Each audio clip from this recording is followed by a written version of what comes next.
ऐ दोस्त अय्याम जब भले आते हैं घात मिलने की वो खुद आप ही बतलाते हैं। আল্লাহ যখন কাউকে নিজের আপন বানানোর চেষ্টা করেন ঘাট রাস্তাঘাট সব নিজেই তৈরি করে। আজ মোহাব্বত শাহ বান্দা মিশাওয়াত, আজ মোহাব্বত শের মুশে মিশাওয়াত। কেউ যখন কারো মোহাব্বতে পড়ে নিজের ব্যক্তিত্ব থাকে না, সব ভুলে যায়। এর উদাহরণ তো আমরা সবাই।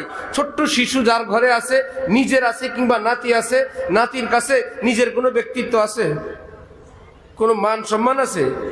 একটা চকলেট নিয়ে আসো, খাদেমের মতন রওনা হইছে, মনে হয় খাদেম সাহেব, নিজে কি সব ভুলে গেছে। একদিন দেখি রাত্রে 12টার পরে 4 তলা থেকে সিঁড়ি দিয়ে বাড়িওয়ালা নামতেছে। বললাম কোথায় যান? বলল আরে ভাই বাচ্চা এখন বিরিয়ানি খাবে। তো কে বড়, আপনি না বড়? এই বাচ্চার অর্ডার আপনি শুনবেন?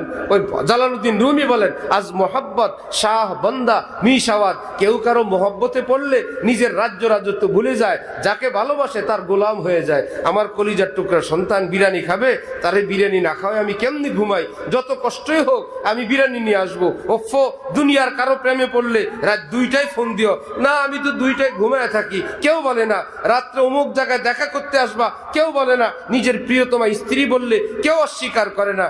हमें मुझे डूबते देखी है नब्ज़े कायनात, जब मिजाजी यार कुछ बरहम नजर आया मुझे, है हमने फानी डूबते देखी है नब्ज़े कायनात। ফানি এক কবি ছিল, সে কবিতা লিখতেছে যে আমার প্রিয়তমা স্ত্রীর মন যদি একটু বেজার বেজার দেখি, অসন্তুষ্ট দেখি, আমার মনে হয় পৃথিবীর রগ থেমে গেছে, চাঁদও নাই সূর্যও নাই, দুনিয়াটাই অন্ধকার। জালালউদ্দিন রুমি বলেন শুনো, নিজের প্রিয়তমা স্ত্রীর মন একটু খারাপ দেখলে মনে অন্ধকার অন্ধকার লাগে। প্রিয় আল্লাহ যদি অসন্তুষ্ট হন, তোমার কাছে কি কষ্ট লাগে না বন্ধু?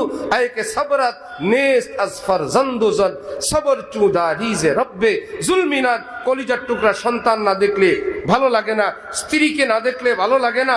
নিশ্চয়ই তোমার প্রিয়জন, তার কাছে তোমার ভালো লাগে। আল্লাহ থেকে দূরে তুমি কেমনে সহ্য করো, কিভাবে কষ্ট করো? আল্লাহ আমাদেরকে আল্লাহর মোহাব্বত নসিব ফরমান।